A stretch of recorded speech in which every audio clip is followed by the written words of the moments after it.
Doctor Dattatreya గారు. నమస్తే అండి. హ్మ్. మీకు ప్యానెల్‌లో ఉన్నటువంటి ప్రేక్షకులకు న్యూస్ 360 యాజమాన్యానికి కూడా గుడ్ ఆఫ్టర్‌నూన్. ఏదైతే ఇవాళ బీఆర్ఎస్ పార్టీ 25 సంవత్సరాల రజతోత్సవాన్ని కేసీఆర్ గారి నాయకత్వంలో చీమల పుట్ట తెగి ఏరులై పారినట్టుగా జనసంద్రం మధ్య నిర్వహించుకున్నామో, ఈ ఉత్తేజం అనేటువంటిది ఇవాళ బీఆర్ఎస్ పార్టీలో ఉన్నటువంటి ప్రతి కార్యకర్తలో చాలా మానసిక స్థైర్యాన్ని నింపింది. గెలుపోటములు అనేటువంటిది మా బీఆర్ఎస్ పార్టీకి సర్వసాధారణం. ఓడినప్పుడు విశ్లేషించుకోవడం, గెలిచినప్పుడు ఆ ఆనందాన్ని ఆస్వాదించడం బీఆర్ఎస్ పార్టీకి మాత్రమే అది చెల్లింది. ఎందుకంటే బీజేపీ లాగానో, లేకపోతే కాంగ్రెస్ పార్టీ లాగానో, ఎంఐఎం పార్టీ లాగానో గెలుపు యొక్క బలుపును చూసుకొని ఇదే శాశ్వతమని మేము అనుకోము. ఎందుకంటే గతంలో జీహెచ్ఎంసీ పరిధిలో 2 స్థానాలకే పరిమితమైనటువంటి బీజేపీ పార్టీ, గతంలో కాంగ్రెస్ పార్టీ 2014కు ముందు జీహెచ్ఎంసీలో మేయర్ స్థానాన్ని కైవసం చేసుకున్నప్పటికీ 2018కి వచ్చేసరికి 19కి వచ్చేసరికి 2 స్థానాలకే పరిమితం. మేము మొట్టమొదటి సంవత్సరం 2014లో 199 స్థానాలను కైవసం చేసుకున్నాం. 2019, 20 సంవత్సరానికి జరిగినటువంటి ఎన్నికల్లో దాదాపుగా 55 స్థానాలతో ప్రథమ స్థానంలోనే ఉన్నాం. సో కొన్ని జరిగినాయి. వరదలు రావడం, హైదరాబాద్ లో జీహెచ్ఎంసీ పరిధిలో వరదలు రావడం, వరదల ప్రవాహం అప్పుడు బీజేపీ నాయకులు బైక్ పోతే బైక్, కారు పోతే కారు, అసలు సాధ్యం కాని హామీలు ఇచ్చి ప్రజలను మభ్యపెట్టి పక్కదారి మళ్లించే ప్రయత్నం చేశారు. మరి అదే బీజేపీ పార్టీకి 48 స్థానాలు గెలిచిన బీజేపీ పార్టీ తర్వాత జరిగినటువంటి ఎమ్మెల్యే ఎన్నికల్లో కేవలం ఒక స్థానానికే పరిమితం.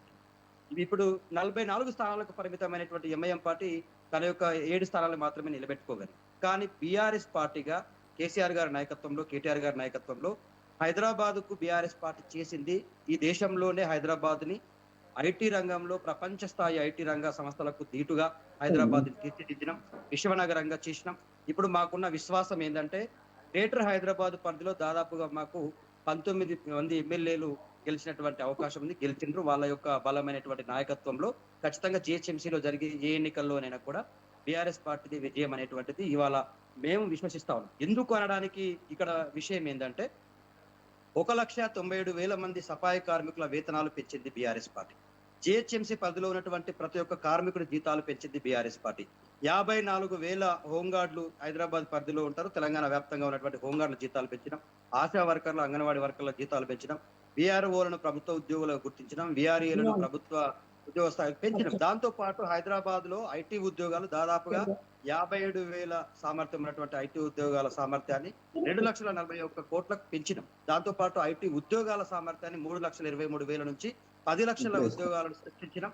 హైదరాబాద్ లో ఉన్నటువంటి నిర్మాణాలు ఏవైతే ఇప్పుడు మనం రోడ్లు కావచ్చు, ఫ్లైఓవర్స్ కావచ్చు, రికార్డ్ సమయంలో ఎస్ఆర్డిపి పరిధిలో అంటే దత్తాత్రేయ గారు ఒకటి అంటే ఇక్కడ వచ్చే క్వశ్చన్ ఏంటంటే ఇవన్నీ కూడా 2023 ఎలక్షన్స్ కి ముందు జరిగినవే అయినా సరే రిజల్ట్ ఎలా వచ్చింది అనేది క్వశ్చన్ చేస్తుంది కదా.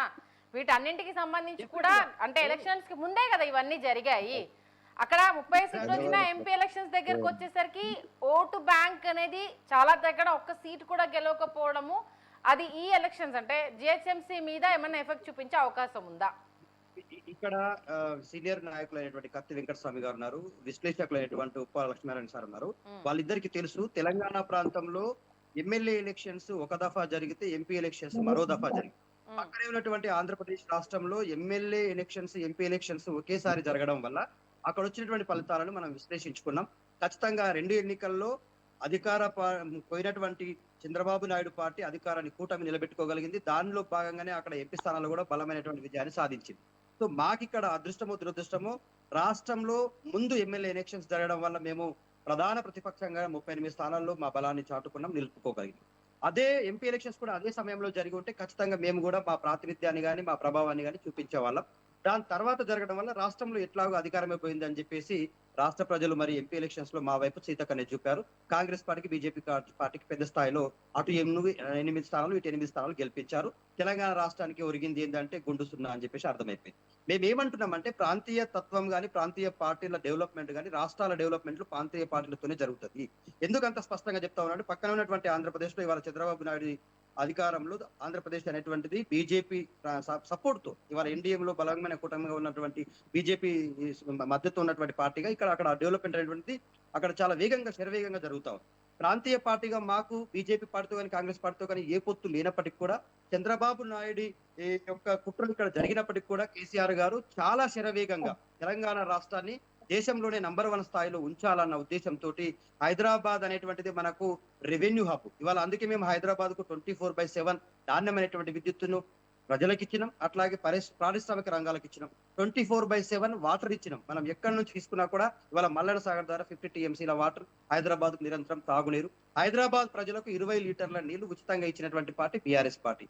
అందుకే హైదరాబాద్ లో బస్తీ దవాఖానాలు ఏర్పాటు చేసిన, హైదరాబాద్ లో ఉన్నటువంటి రోడ్లు కావచ్చు, పార్కుల విస్తీర్ణం కావచ్చు, పార్కులలో ఓపెన్ టాప్ జిమ్లు ఏర్పాటు చేయడం అంటే కావచ్చు. ఇందాక హైదరాబాద్ లక్ష్మణ్ గారు ఒక మాట అన్నారు దత్తాత్రేయ గారు, ఎందుకంటే వ్యతిరేకత దాని మీద మీరు ఫోకస్ చేస్తున్నారు కాబట్టి ఓన్లీ విలేజెస్ లో మాత్రమే ఉంది, హైదరాబాద్ సిటీలో అంత వ్యతిరేకత అయితే లేదు అన్న పాయింట్ అయితే ఆయన రేస్ చేయడం జరిగింది. మరి ఈ కోణంలో ఆల్మోస్ట్ ఆల్ ఎమ్మెల్యేలకు సంబంధించి ఒక ఆ బలం తప్పితే ప్రజెంట్ ఇంకేం లేదు అన్న ఇంకో వాదన కూడా వినిపించే ప్రయత్నం చేస్తున్నారు. మరి దీనికి మీ సమాధానం? ఇప్పుడు మీరు అన్నట్టుగా ఏమీ లేదు అనుకోవడం పొరపాటండి. అంటే ఇంకోటి అండర్లైన్ చేసుకోవాల్సిన పాయింట్ ఏంటంటే, నార్మల్ గా ఇప్పుడు ఎలా అయిపోయిందంటే, ఇప్పుడు వీళ్ళ కోటేసినా మళ్ళీ కొన్ని రోజులు ఆగిన తర్వాత పార్టీ మారి అటే వెళ్ళిపోతారు కదా, ఇటు వేయడం కన్నా అటే వేస్తే అయిపోతుంది కదా అన్న ఇంకో ధోరణి కూడా ఇక్కడ రావచ్చేమో.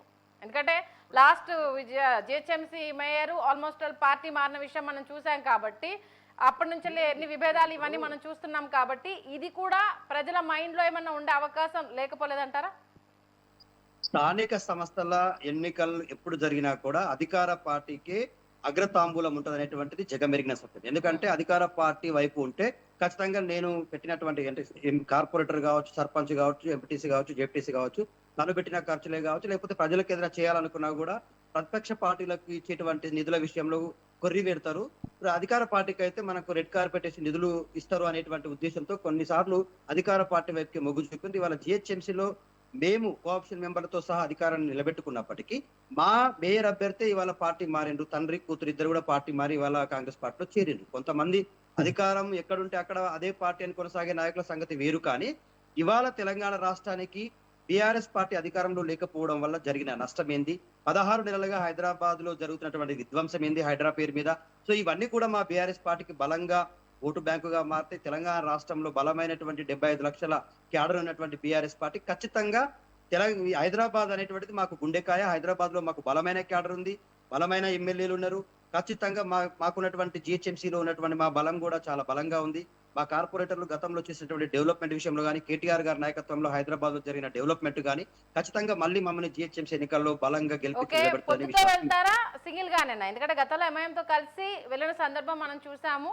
మరి ఈసారి ఎలోన్ గానే వెళ్ళే అవకాశం ఉందా, లేకపోతే అప్పటి వరకు ఎవరు కలిసి వస్తే వాళ్ళతో ఏమన్నా అడుగులేసే పరిస్థితులు ఉంటాయా? ఇప్పుడు చూడండి, బీఆర్ఎస్ పార్టీ పొత్తుతో వెళ్ళాలనుకుంటే కాంగ్రెస్ పార్టీ మాకు ఇవాళ అధికారంలో ఉన్నటువంటి కాంగ్రెస్ పార్టీ మాకు బలమైన శత్రువు. కేంద్రంలో అధికారంలో ఉన్న బీజేపీ పార్టీ మాకు ఎప్పటి నుంచో అజాత శత్రువుగా మేము కొనసాగుతున్నాం, వాళ్ళతో పోరాటం చేస్తూనే ఉన్నాము. ఎంఐఎం పార్టీ ఏ పార్టీ అధికారం ఉంటే ఆ పార్టీతో మిత్రత్వాన్ని కొనసాగిస్తుంది. కాబట్టి మేము ఖచ్చితంగా ఒంటరిగానే వెళ్తాం, ఒంటరిగానే కేసీఆర్ గారి నాయకత్వంలో మళ్ళీ జిహెచ్ఎంసీలో విజయాన్ని సాధిస్తాం.